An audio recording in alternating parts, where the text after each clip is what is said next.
Bluff City Media presents the Two Buck Sports Show with your hosts, Rusty Buckets and Uncle Buck. Now, let's get to the show.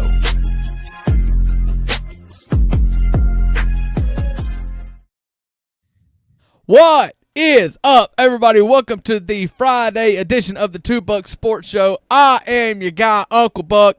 Drew Gann here on the right side of your screen, the best side of your screen.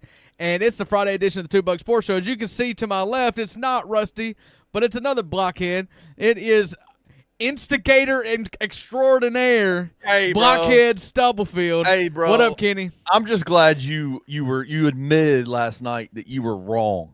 Just wrong. Just wrong. No. No? Again, this is why I call you instigator extraordinaire. Because so many times, every time I get tagged in something on Twitter that Bluff City Media has clipped something, I guarantee you it is something that is going to be misconstrued. And I'm not even mad about the video clip. I felt like it kind of got both sides of it here. Yep. But saying in the comment there that I was apologizing or repenting was not what I was doing. I do not repent. I do not repent for takes. Exactly. And that's the problem. Repent. No, it's not. I won't. I won't repent because I can turn out to be wrong or slightly less right than I project myself to be. If you're wrong, it means you have sinned. I did not sin. I will not repent, and I will not ask for forgiveness. Just saying. I will be honest with myself and with everybody else that Zach Edey has been awesome and better than I expected him to be. But my logic was sound, and the shoe will be on the other foot sooner rather than later. I don't think so. Dominating centers don't have bad games. Poor shooting guards have bad games. I didn't say I would be right. I would turn out to be right on Edey, but I will be right again very soon because I'm very, very rarely wrong. Oh, dude, you're batting at least 99, 950. You're way up there, bro. And again, that's why I have posted so many, because it's very rarely that you're wrong. Well, yeah, that it's of course. It's like, but that's what everybody loves. Everybody loves that, Kenny. Everybody loves to publicly state that they were slightly askew with a take, only for it to be publicized everywhere. Right. Listen, you're married. You know how it is, bro. When you get into an argument, that's why I don't want to be told I'm wrong here. Yeah. When you get home. How often? You said you celebrated your 5 years yesterday. Is that what That's right. I heard? That's right. In that 5 years of being married, how many times have you been right in an argument with your wife? Well, every time that I've been right, or won in an argument, won an argument. That's a totally different thing. Not right, but won an argument with your wife. Every time that I've won an argument in which she conceded and say you're right, I have, just like you do, I have clipped it and put it on the internet. It's everywhere. I celebrate it. You've never seen it. You've never seen it. It's a national. It's in my phone as a national holiday. It is. I have a calendar. I'm like, I won today. That's how rare it is. You know Sanford and Son? Yes. You're old enough. You probably saw them when they originally aired. Yeah. But Fred Sanford, you know what he'd say? Oh, it's the big one, Elizabeth. It's the big one. Yeah, that's what happens. I'd have just been like, I die a happy man. There she goes. There is no winning and there is no right. It's a strong point. It's like the whole there's this if and little chart here. It's if you agree, she's right. If you disagree, she's right. If you're both wrong, you're wrong. Right. Well, listen, I feel like the you and Rusty's relationship is such almost like a husband and wife. Y'all argue like an old married couple. Y'all been best friends for so many years. You're brothers, right? You know you're going to come out of it just fine. Well, and in that sense, it's there's always one person that's the majority of the time right. And I'm going to be honest with you. I've taken this. It ain't Rusty. It's just not Rusty. No, I feel like we agree on a lot of stuff. There's actually only a few things that we disagree on. And the most major thing in our tenure at Bluff City Media that we've disagreed on the most was Taylor Jenkins last year. And it was ugly. It was not even fun to talk about at some point, but I just had such a strong feeling about it. And the frustrating part about Edie is that it became engulfed in the Taylor Jenkins 100%. I totally and I agree could with not that. besmirch Taylor Jenkins without the Edie Hive making me mad. And it became inseparable, and it was completely and totally two separate issues. No, I was not necessarily a fan of Zach Edey. I didn't want to draft Zach Edey. That's where it started, and neither did Rusty. The day after the draft, our podcast blew up with Purdue fans just hating on us because we were both pissed. Yeah. He just changed because Taylor Jenkins screwed Edey, and he hated Taylor Jenkins. I don't know if I agree with that. He saw the light. Because, and again, what he did was he started listening to the Anthony Sain show, which might I recommend that echo chamber. Might I recommend you join the revolution, listen, bro? Like at some point, somebody on this network is going to have to disagree with Anthony Sain, and I guess I'll be that guy. You might need to start listening to. He's like you think you're right. He's 100% right, like 100% of the time. Good Lord. I'm going to have to get somebody else on this show. A bunch of bootlickers. The co-owners of this company are bootlickers. We were preaching. We were talking about how great Zach Edey was going to be from the jump, and finally Rusty started listening to us. I know. You're listening to the Anthony Sain and his puppet over here to my left. All right, this is the $2 Sports Show. We will not say anybody else's name here anymore on this network that is not currently sitting on your screen right now. I am Uncle Buck. This is instigator extraordinaire Kenny Blockhead Stubblefield, and the Grizzlies are playing tonight. They have had 2 days off after a 4-game road trip in which they went 2-2, 2-2 on the road trip. No, they won 3-1. 3-1. I'd have to look it up. 4-4. Hold on.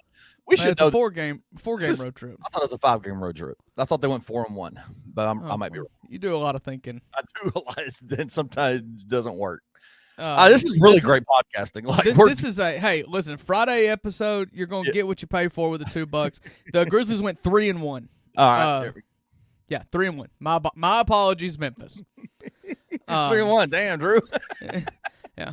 Hey, man. King Meeks can't spell, so everybody's an enemy today. Everybody's an enemy. Everybody's the op. Bring today. it on. I am ready to yell and scream at anybody. You've done this to me. Beaver Dam King Meeks? Like, what are we talking about here? Yeah, well, that's him knowing and appreciating the fact that I try to keep the show PG. Which, by the way, I was really nervous. Have you changed the title of this show yet? I tried, but it wouldn't do it. Rusty, again, I'm just surrounded by buffoons. He can't type. Home Sweet Ho is what the title of the show is. I tried to change it everywhere, but it was too late on apparently the most important places. So, no, we're not talking about Lane Kiffin's ho-ness today on the show. Because for a second I was like, he wanted me to talk about Lane Kiffin again. Yeah, I thought it was a Lane Kiffin heavy show. I didn't know what was going on. No, I'm trying to distance myself as much as possible. Only brighter things ahead for the Rebels.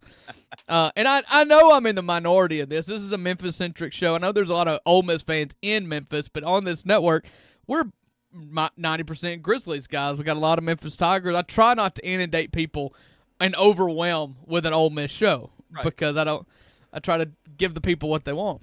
And so what they want, I'm assuming, the chat's here for a reason. Y'all let me know. We can steer this in any direction you want to. It's a Friday edition of the $2 Sports Show. Y'all steer it how you want it to go. Yeah. I ain't here for a long time. I'm here for a good time. So we're going to start off this by talking about the Grizzlies coming home and not being hoes as they play tonight against the actual hoes, the Los Angeles Clippers. Wow. Yeah. So... listen, the Los Angeles Clippers are in the news for all the wrong reasons, and I'm glad the Grizzlies have them tonight. They got them 2 games. They got them 2 times in like 3 games, 5 games, something like that. Like, I tell you, they in the 1 game since Chris Paul was expeditiously removed from the locker room. Right. They're 1-0 with a 23-point road win against Atlanta. Well, Luke Kennard's terrible, so.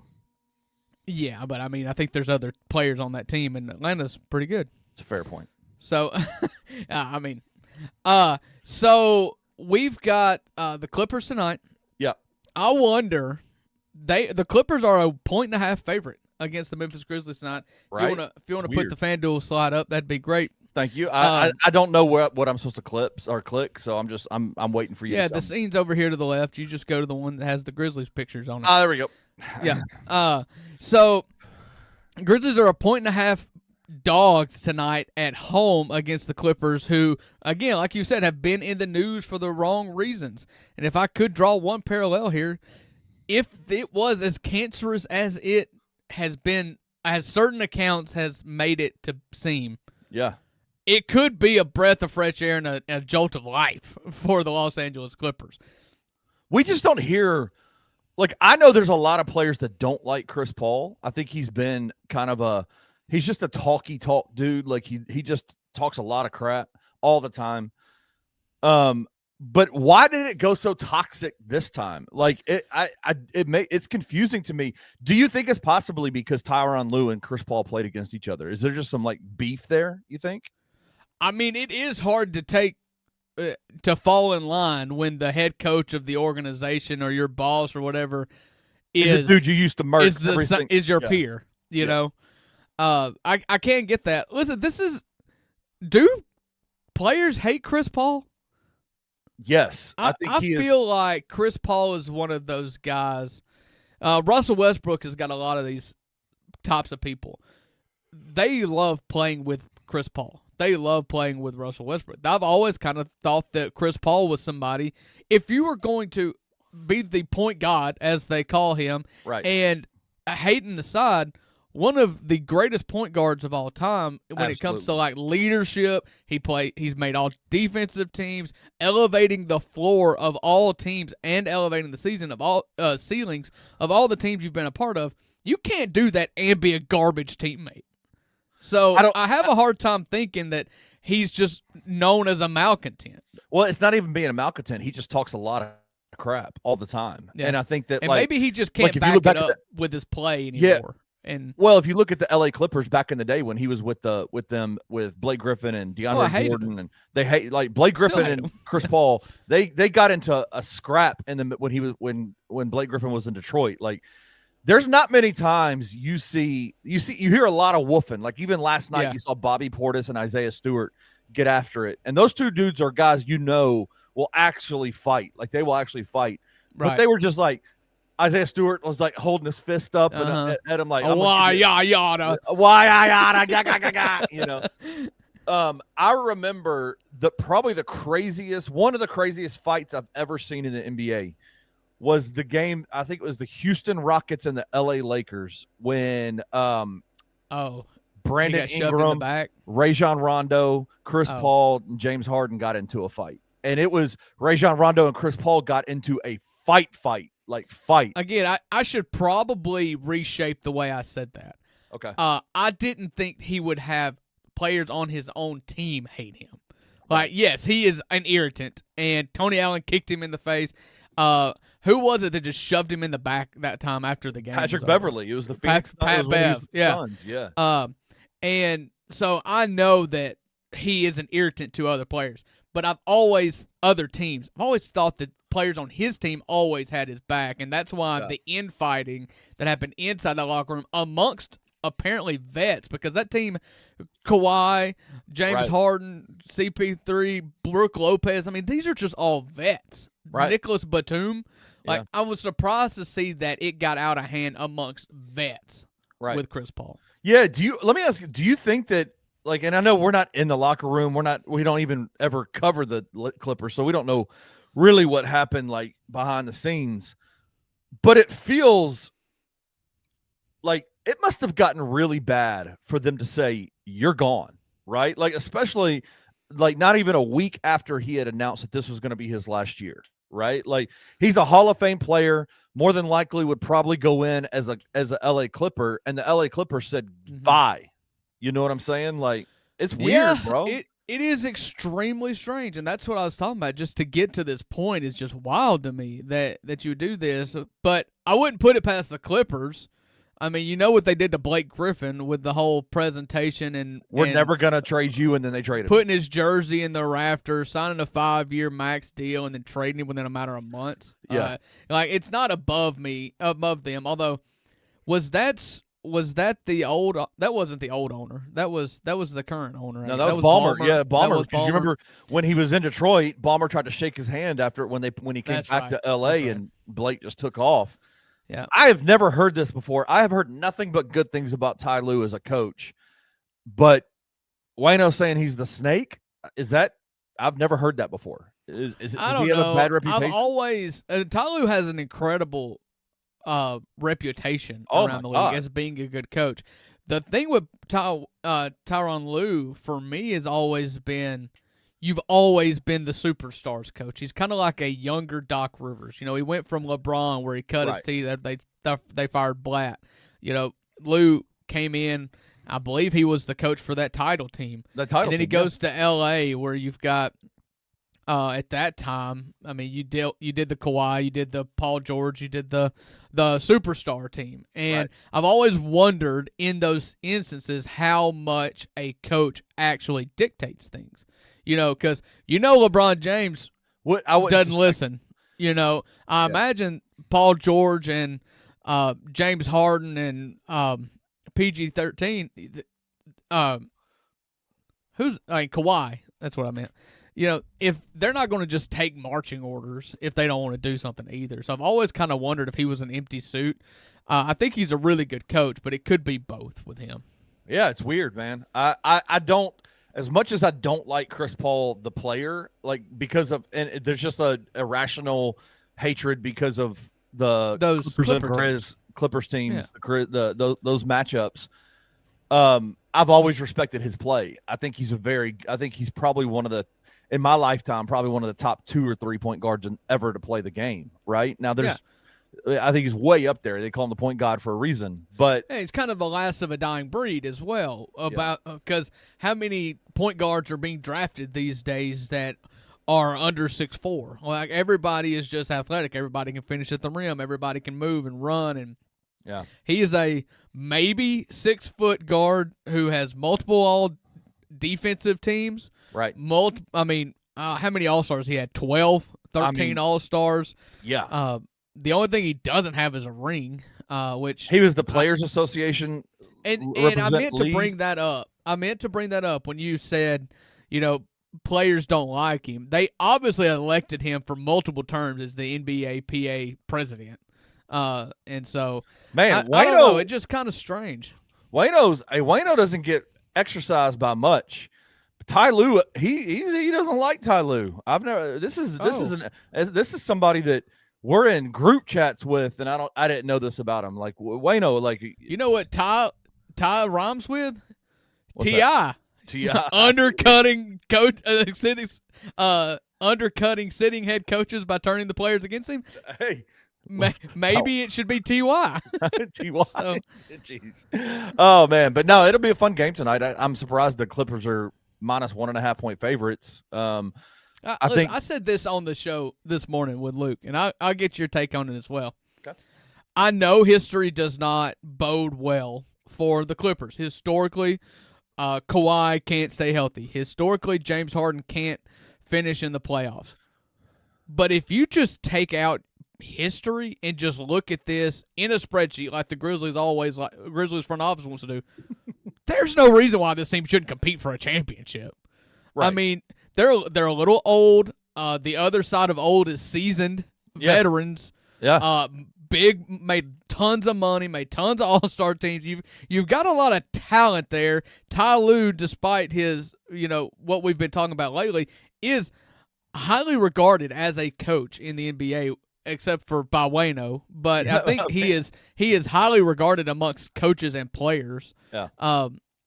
And so maybe just to play devil's advocate, play the other side a little bit, maybe the cancer is the reason why this team has performed the way that it is, and this cancer has been extracted now because Kawhi's been healthy all year, if I'm not mistaken. No, he missed he missed quite a few games. Okay, I think he had he was amazing the last time he played against the Grizzlies. God. I'll tell you what it was. I'll tell you what has James changed. Harden is averaging 28-7, 28-8, I think. Yeah, no, listen. Kawhi and James are still balling at a very elite level. The matchup that kind of has shifted this year that changes the calculus for this game for me, which is why I think it's crazy the Clippers are minus 1.5 point favorites, which is why I would bang the Grizzlies on this because Zach Edey had crazy problems with Iva Zubic last year, like crazy problems with him.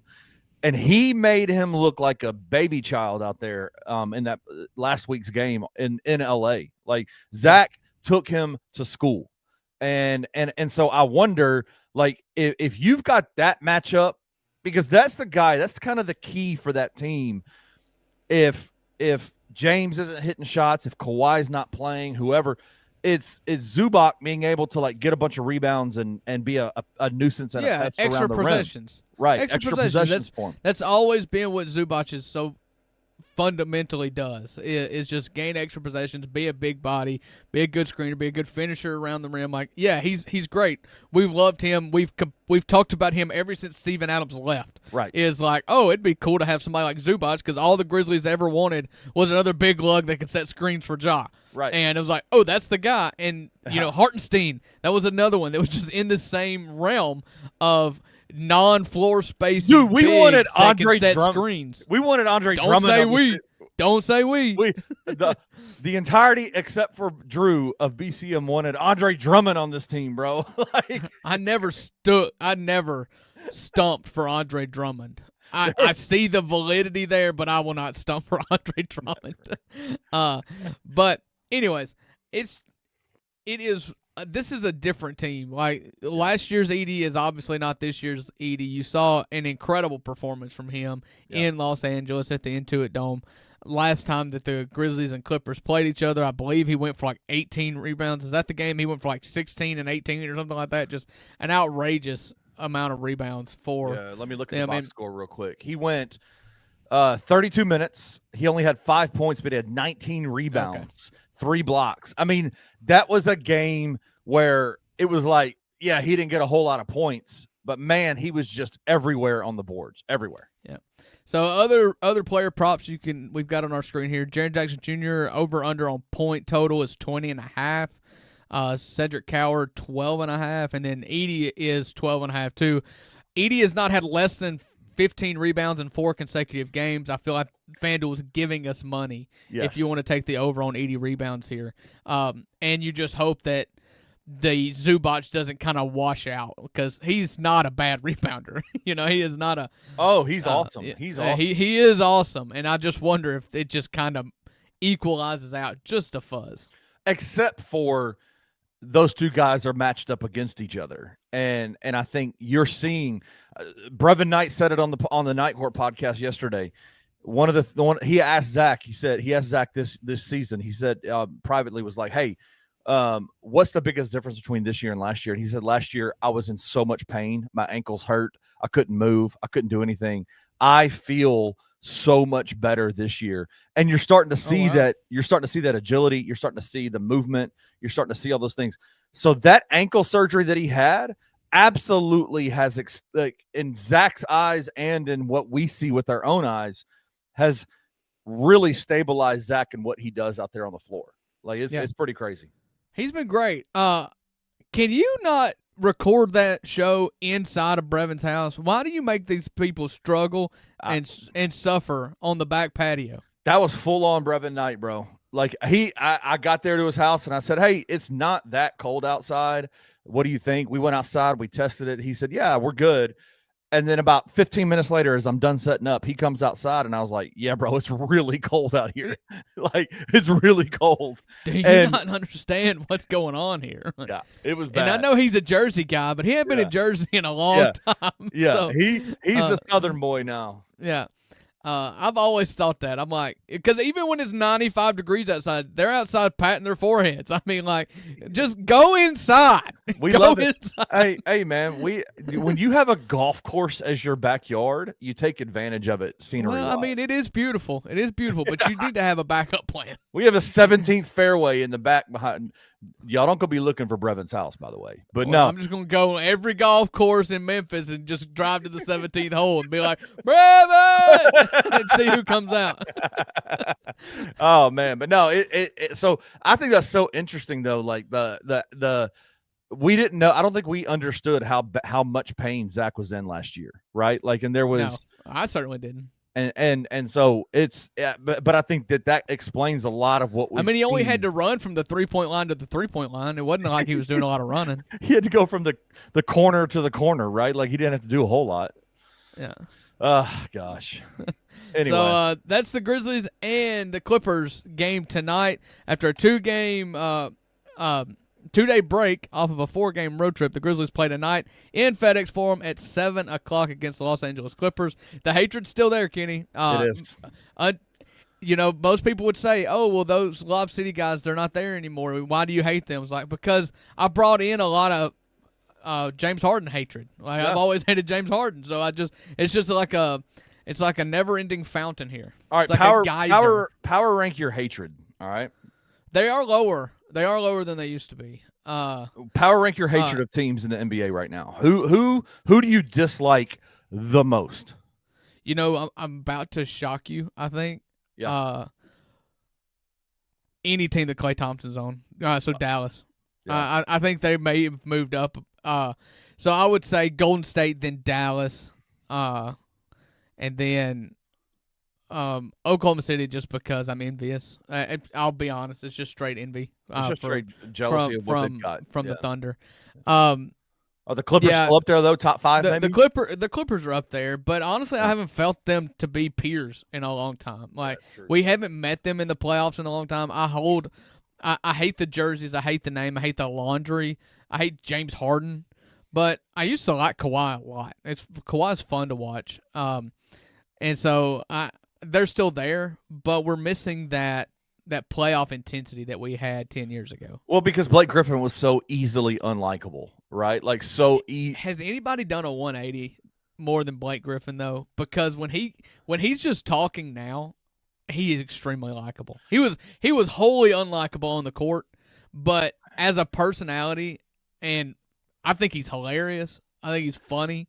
I think he's a pretty charming dude off the basketball court. I'll say this, man. Like, I'm a big believer in you are who the presence that you keep. Like you are the person that, like, who you hang out with.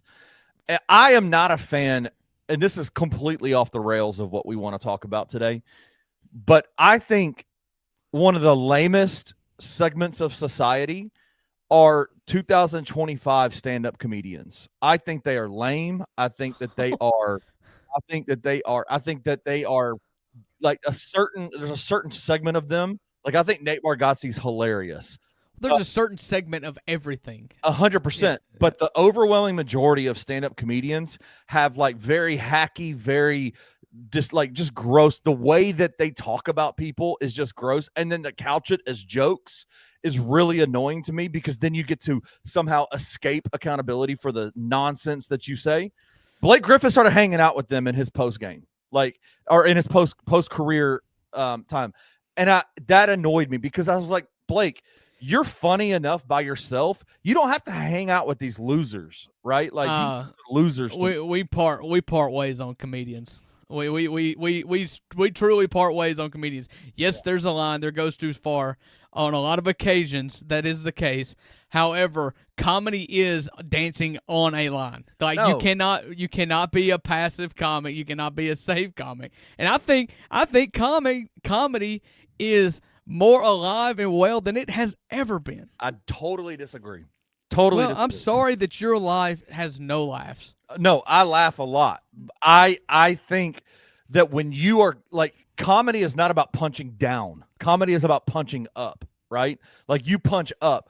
And I feel like comedians today all they do is punch down on people, and it just drives me crazy. And that's why I was like, all right, post-career Blake, he's got some funny stuff to him. He can be funny, but it's the people he was hanging out with and the comedians that he was spending time with.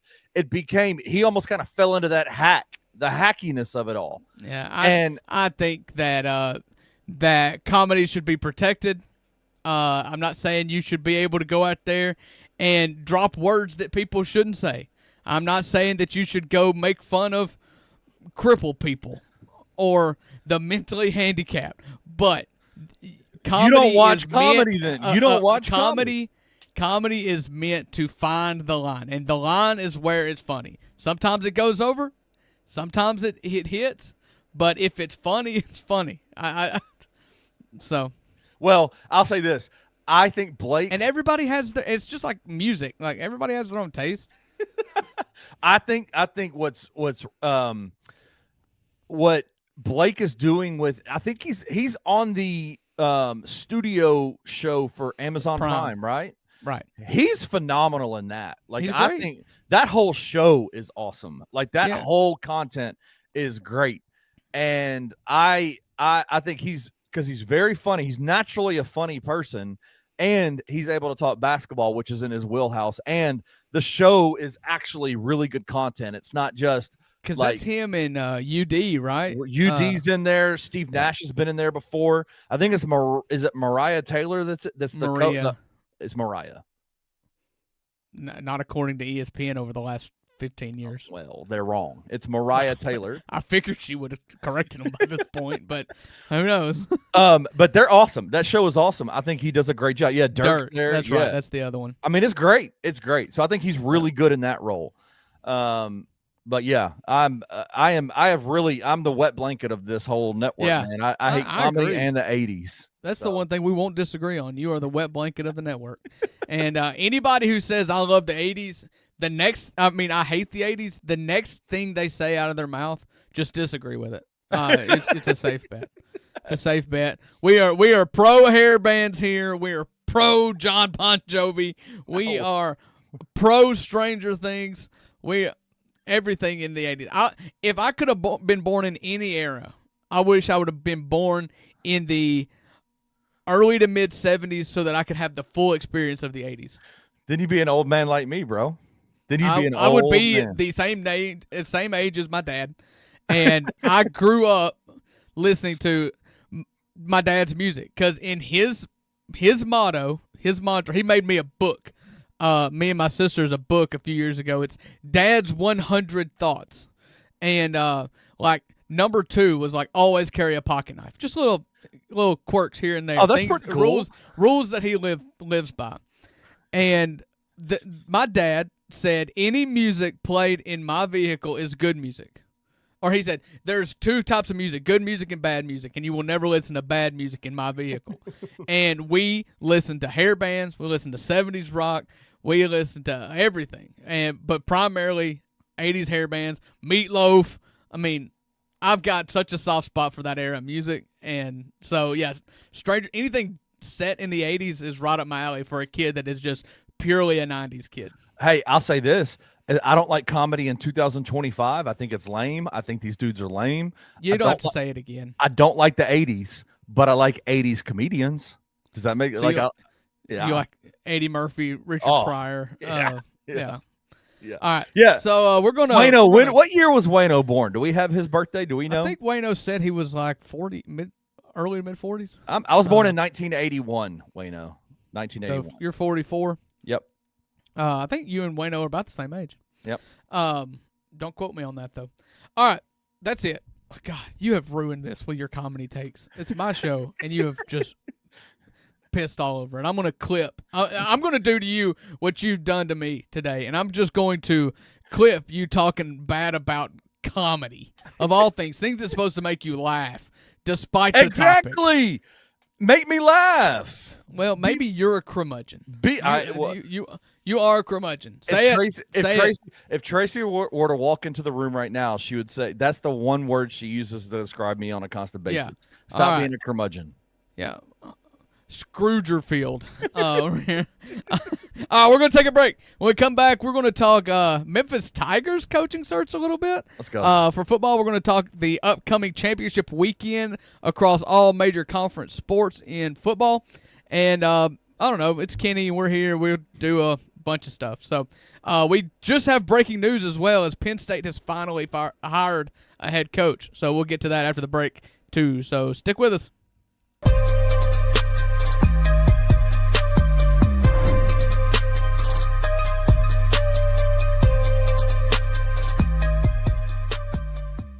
And I went back and I was thinking, like, remember in game one, we do a nice knowledge in game one.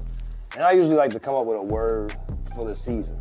And I went back and I had to have someone remind me this. It's like the word you used was patience.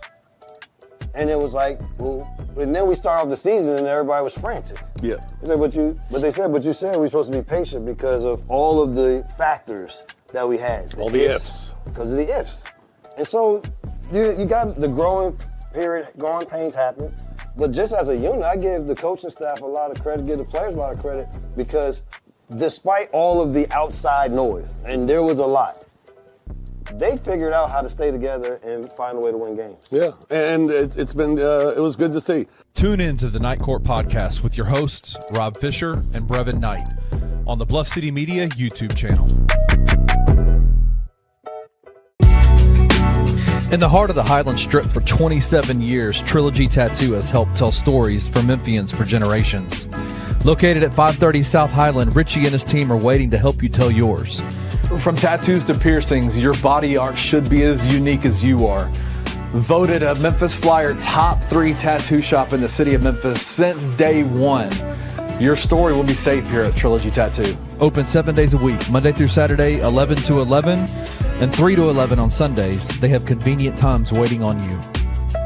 Let Trilogy Tattoo help you tell your story.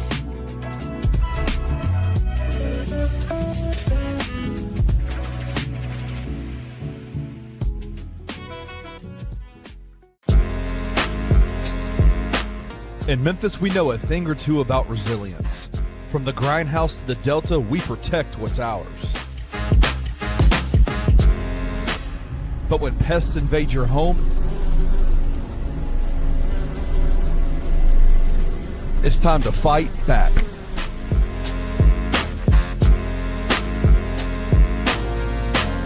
Grade A Pest knows how to handle what crawls, flies, and bites. With local experience and guaranteed results. I'm Reggie with Grade A Pest Control. We service the Memphis metro area. That also includes DeSoto and Fayette County as well. Grade A Pest has the entire Mid-South covered. So if bugs and pests put you to the test, let Grade A solve your problem.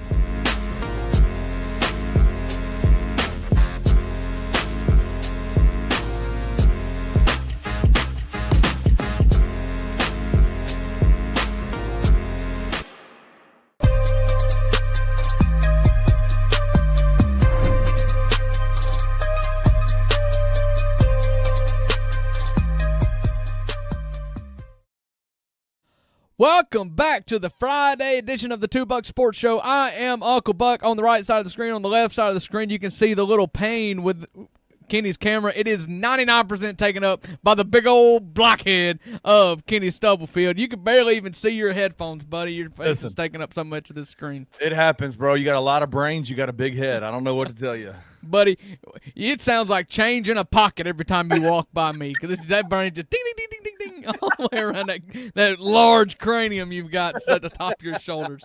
So, King Meeks asked, what's my favorite comedy movie? it's probably, let me guess.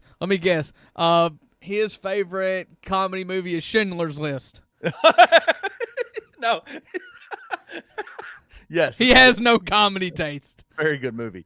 I am very partial to early Adam Sandler. I'm very partial to Will Ferrell. I'm very partial to, like, Old School might be one of the funniest movies might be my favorite comedy movie of all time.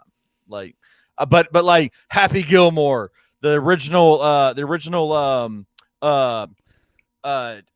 golf movie that he does. What's that? Happy Gilmore. What's the one? What's the other one I'm thinking of? where he plays the rich dude's son. He has to finish Billy Madison. Billy Madison, thank you. Like, I love those movies, man. They're so funny to me. Okay, whatever. Am I wrong? Listen, those are funny, but I don't think anybody puts those at the apex of the list here. Hey, Like- they shaped my childhood. Yeah, well. Exactly, right? Anyways, so we have talked a bunch of nonsense. I've let my thoughts be heard about how I'm portrayed in the media by my own media company. We've talked about the Memphis Grizzlies and our hatred of the Los Angeles Clippers.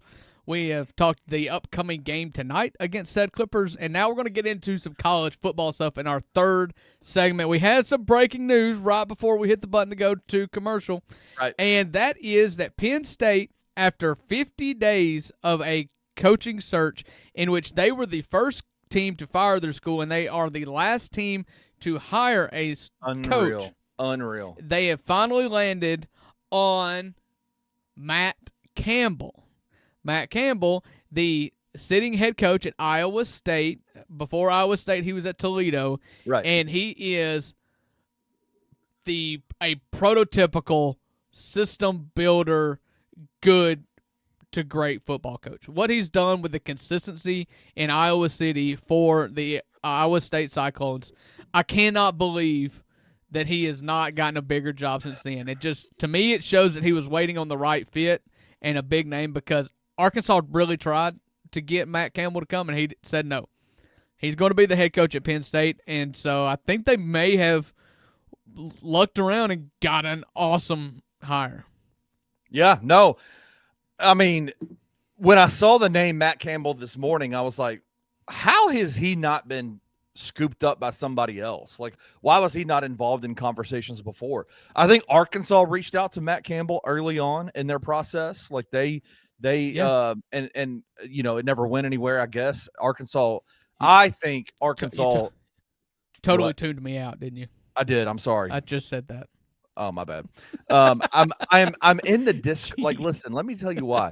We got a lot to talk about with Memphis football, and there's a lot going on in the Bluff City Media Discord. We'll get there. So that's what I was. Pay attention. That's Head what on a swivel, Stubblefield. Yeah, you're right. My bad. Yeah. Arkansas did go down the road a little bit. I think there's a lot of similarities in what Ryan Silverfield does and what Matt Campbell has shown to do in his career, where you just kind of want he's kind of more of a organizational figurehead. Yeah. And he does a really good job of getting players in, getting them to assimilate, and to Right. put really good product on the field. I don't know what his top end is, but if he can have Penn State consistently at the top of his conference, Yeah. as he did with Iowa State with Penn State's resources, could be a slam dunk. And I think he was one of those very few coaches that there are these days where he was just content with staying where he was at. I'm happy at Iowa City. I'm not chasing this better and brighter. I'm not looking to get out. It's got to be perfect. There was a lot of NFL buzz around him for several years, and it still may be an itch that he wants to scratch in the future. But he wasn't going to leave Iowa State for something that he wasn't just convinced over, and I guess we finally found it. I think Penn State's biggest mistake in this whole entire process was they put they listened too much to the internet, saying that Kellen DeBoer was thinking about leaving Alabama if things didn't end well with Alabama's season this year, and that he would be willing to go to Penn State. Because, like, one of the things you still think that's – No, I don't think it's possible anymore, but I think it absolutely was on the table. How do you if you're Penn State, there are some really, really good up-and-coming coaches. Like, for instance – what's your boy's name over at JMU that's now at UCLA? Chesney. Last name is Chesney. Bob Chesney. Bob Chesney. Mm-hmm. Perfect guy for Penn State. A Pennsylvania guy, a young, up-and-coming offensive I don't doubt guy. that one bit. But what Kalen DeBoer is a proven winner who just his biggest flaw is that he's not quite as good as Nick Saban, which nobody is. And that's why he will end up leaving or getting fired at Alabama when he goes 8-3. Or 9-3 again. Like, nobody can keep up with Nick Saban. But Kalen DeBoer's an awesome coach. He's done it everywhere he's ever been. He did it as the OC at Indiana, and then he went to Washington and won big at Washington, who is a conference foe of Penn State. And so they know what Kalen DeBoer can do. and it's probably a better fit too. And not that you ever want to go somewhere where there are lower expectations, but you are following Nick Saban at the same time here, and it's impossible to keep up. I just don't see how you go from SEC, the top of the SEC.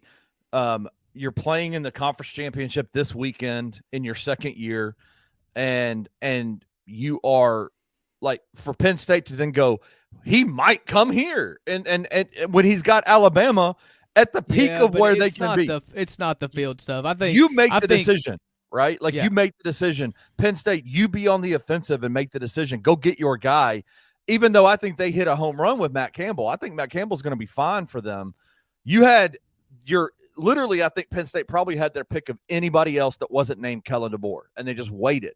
They just waited for too long. I think that there was, if that's what they did, these schools and universities are way more sourced than anybody that's talking about them online. It's true.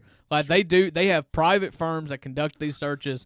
I can see a legitimate scenario where on that 4th and 2 or 4th and goal against Auburn in the Iron Bowl, that pass falls incomplete. Auburn goes and scores and wins it. That Kalen DeBoer just says, I think this is going to be best for both parties if I go take this, and this Penn State job is an incredible job, and it may fit more my speed.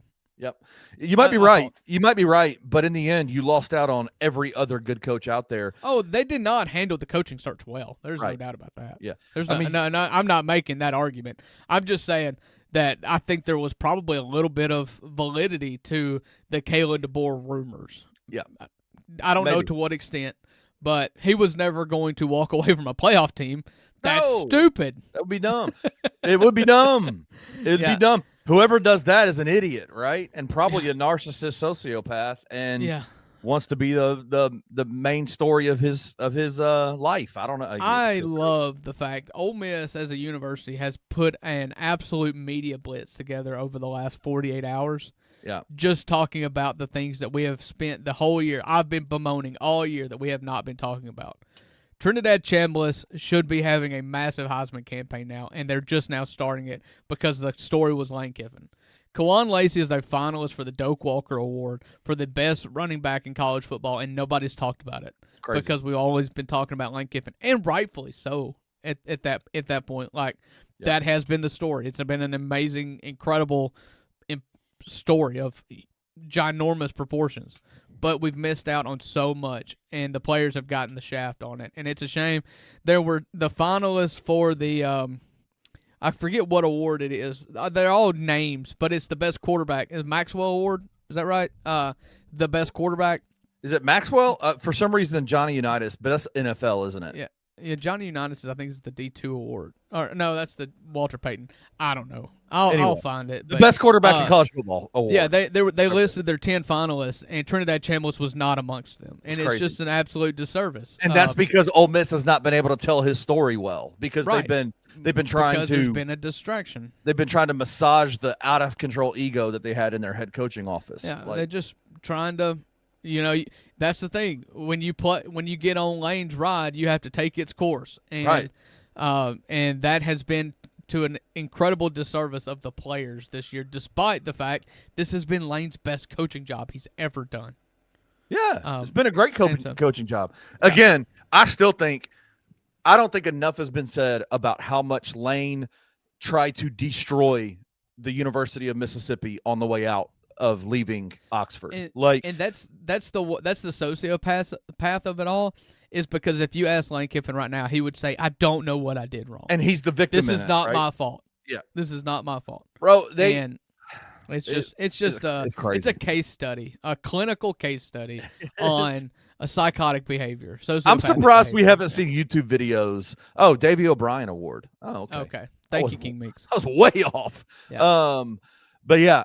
Anyway, we can wax poetic about Lane Kiffin because he's just it's not going well. It is not going well. Ole Miss has flipped an offensive lineman from LSU this morning. There's a lot of scuttlebutt that Frank Wilson, who is the interim head coach and Mr. LSU, if you know anything about LSU, it starts with Frank Wilson, who's been there forever. They love and adore him. He locks down recruiting in the state of Louisiana.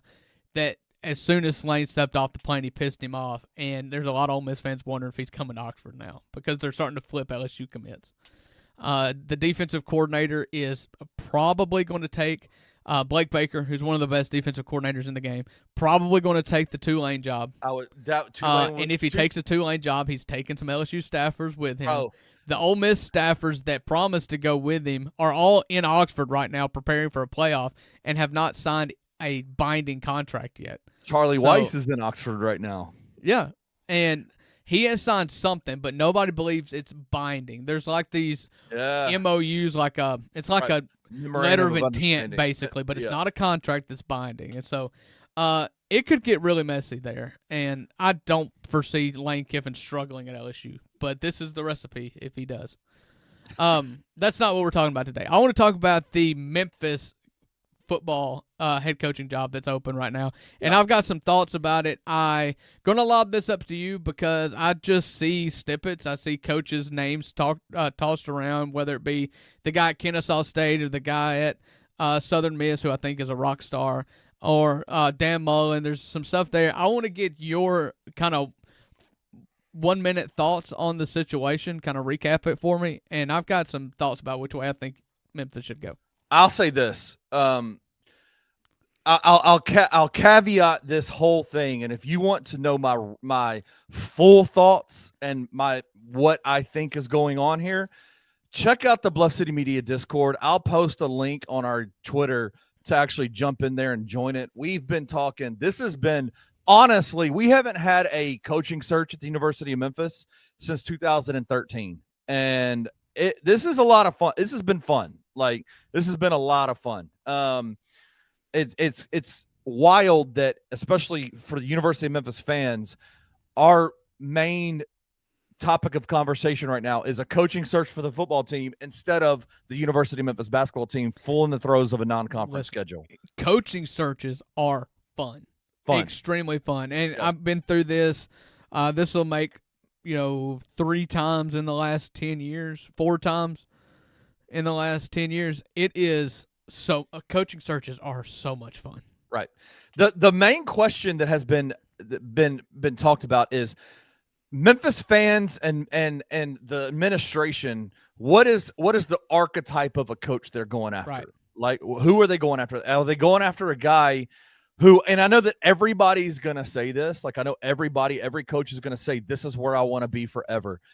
But I think Memphis fans and I think the administration, a brand new administration, Ed Scott as the athletic director, what has changed is like realizing there is not a single coach of value that wants to stay at a G5 school for the entirety of their career.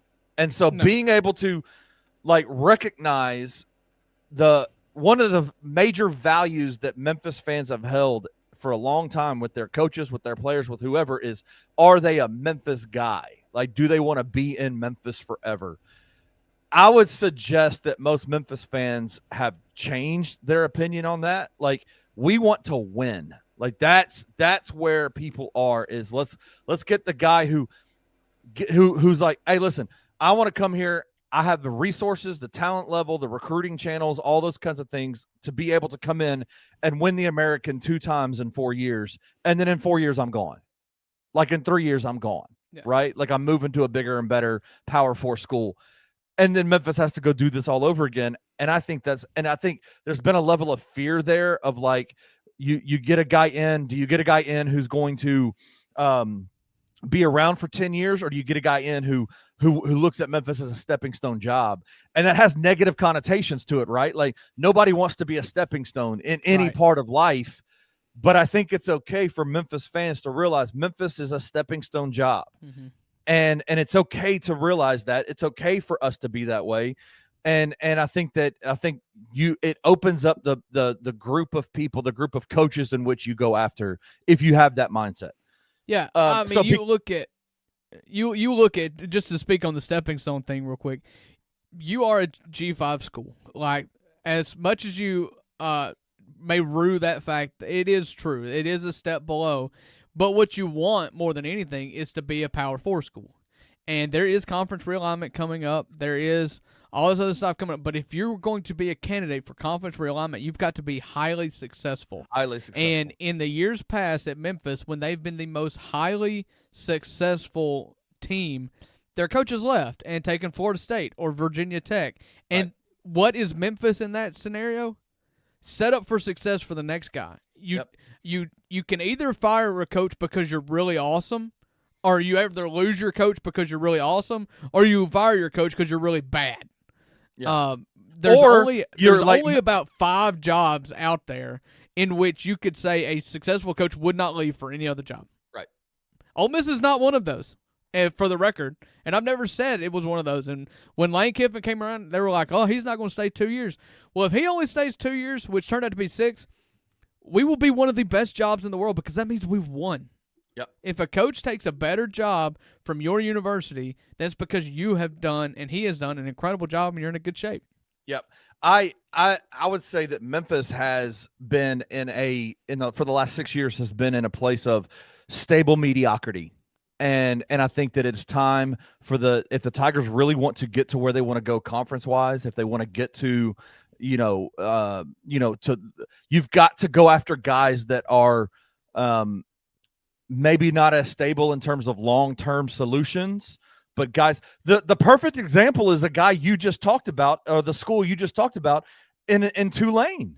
Like, we bemoan the fact that Tulane has kind of vaulted over Memphis in the American in terms of football and what they're like, the success that they've had. They have been to 4 straight American Conference championships. And they have had Willie Fritz go to 1, and he's now gone. He went to Houston. They had John Summerall, who came in for 3 years. He took him 2 years, took him to 2 straight American Conference championships. He's gone, and now they're about to probably hire Blake Baker. Yeah, and Blake Baker will probably be gone. But you cannot. Everything is so contractual and such short term nowadays. Right. And that's because of the players and just the rules that are allowed in college football now. And so your whole fortunes can change in an offseason. Do not take a less good coach because you're scared he won't love Memphis for 15 years. Right. No coach is going to be there for 15 years. I kind of, before Ole Miss hired a coach, I was ready to stump for Willie Fritz, who's 65 years old, which would have been totally – I may have been the only one to ever do that because Willie Fritz wouldn't be here for 10 years. Like, you know what? Nobody is. Nobody is. So who's the best football coach? And this is where I'm going to get to, I think, a good option for Memphis is Dan Mullen. Yeah. And hear me out before everybody crucifies me. Memphis does a really good job of getting players and retaining players. I believe that if you are going to be a high-level team in college football, there are 2 different things that have to go well. You have to get players and retain players, and the lion's share of that is done outside of the realm of the head coach's job. Right now, this is a collective. Every school has a GM that's working out the contracts, putting together the numbers, evaluating players, seeing whether they're in the portal. All of that is done and streamlined outside of the coach's office these days. In recruiting, very few times is the head coach even going out to recruit anymore. He is there to seal the deal at the very end. You saw that a lot with Ole Miss, and I know this keeps coming back to Ole Miss, but they are quite literally in the middle of the same thing that Memphis went through, right? And is going through. But there were so many players. Everybody's like, "Oh, the players are going to opt out. The players are going to opt out." They're like, "We didn't deal with Kiffin. We deal with our position coach recruited us. Our defensive coordinator is the one, or our offensive coordinator installed the plan. We never saw Kiffin, and that's not uncommon anymore. Yeah. And so if everything is streamlined and you can get your collective worked out, you can get the players in and all that, what the head coach's responsibility has gotten simpler. Yep. Who is the best freaking football coach? Yep.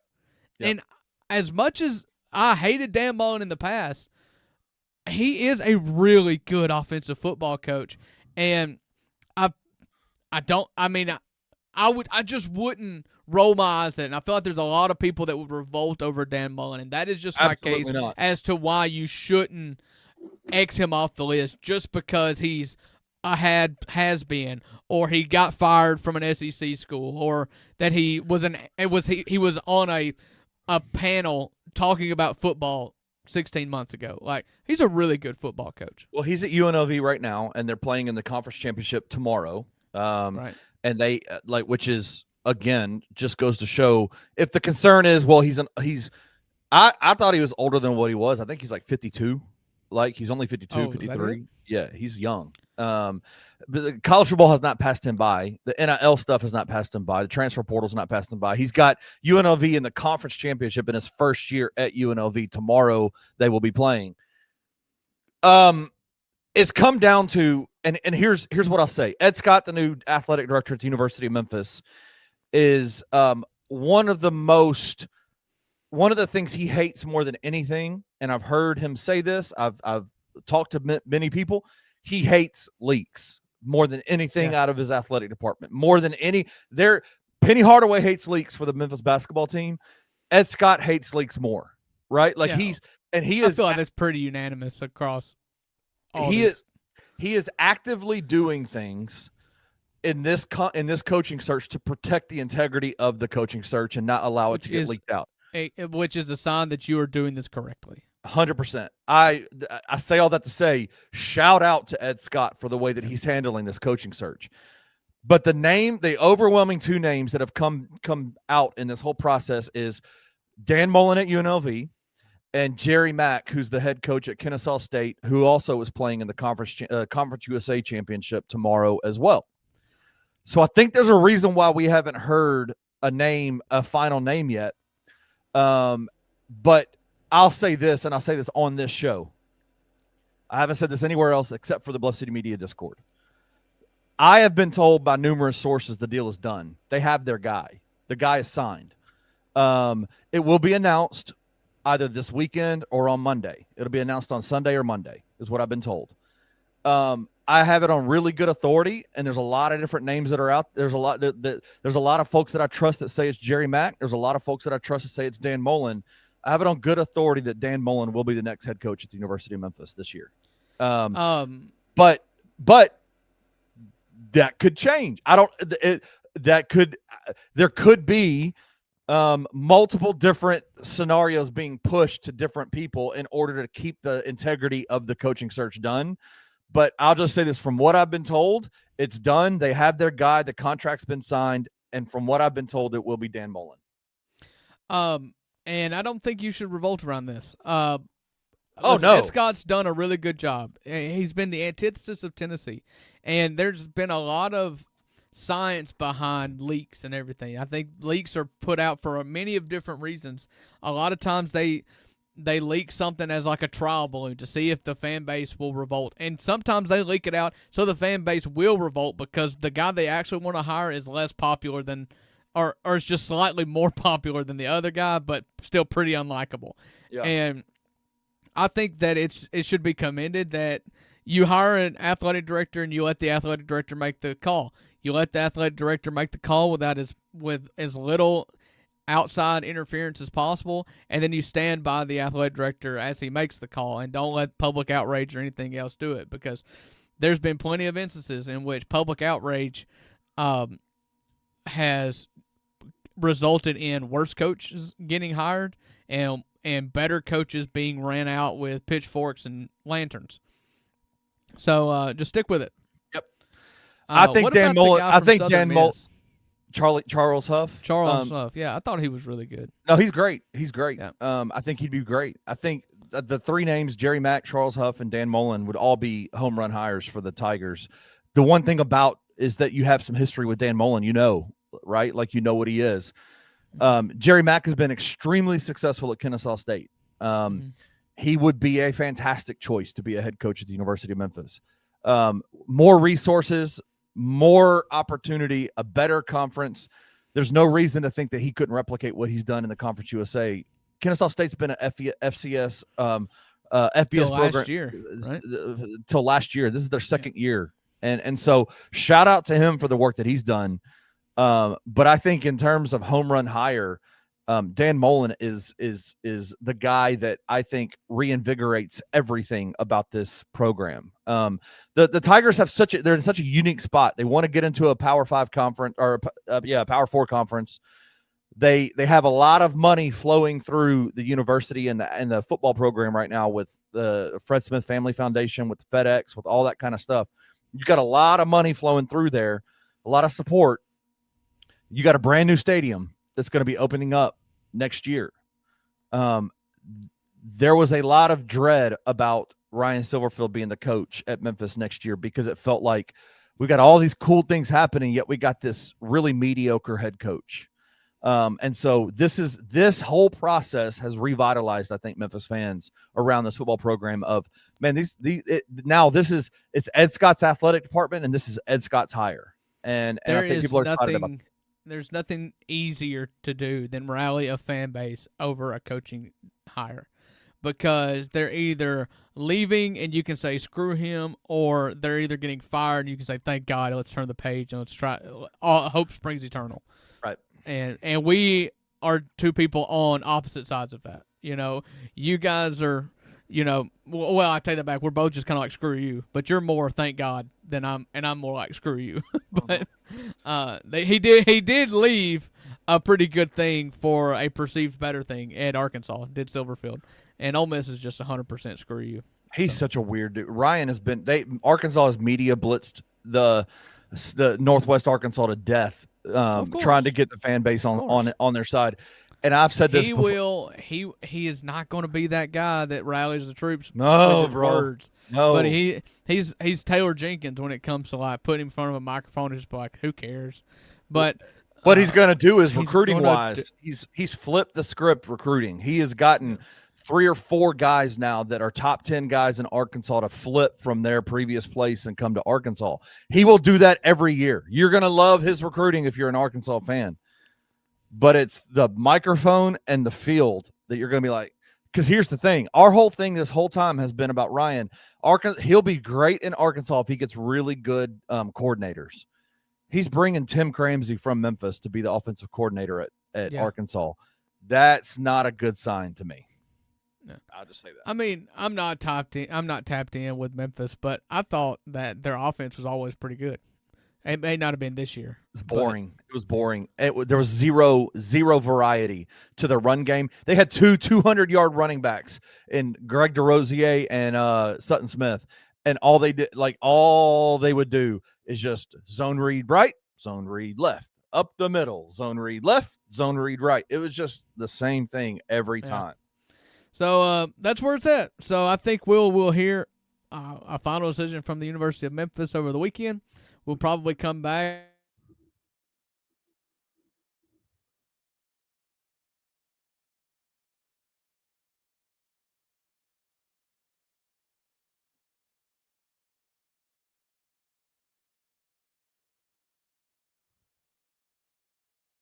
Is that me?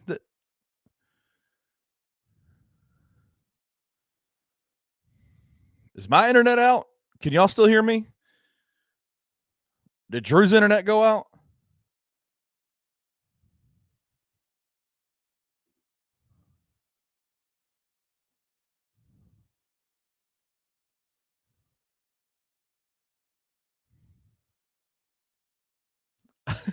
I don't know if we're still live or not. Oh, yeah, that was Drew's internet. Oh, my gosh. You can hear me. The shout out to Drew. Drew's internet must have gone out. But listen, hey, I broke Drew. Shout out to Drew. Shout out to the 2 Buck Sports Show. Shout out to Rusty as he's out there doing his thing. Y'all give my dog Striker some love right here. There he is right there. We're going to get out of here. Y'all have a great day. We'll see you back here on Monday. Thank you for listening to the 2 Buck Sports Show. If you enjoyed this episode, leave a rating and a review wherever you download your podcasts. Also, like and subscribe to Bluff City Media's YouTube page. We'll see you back here next time.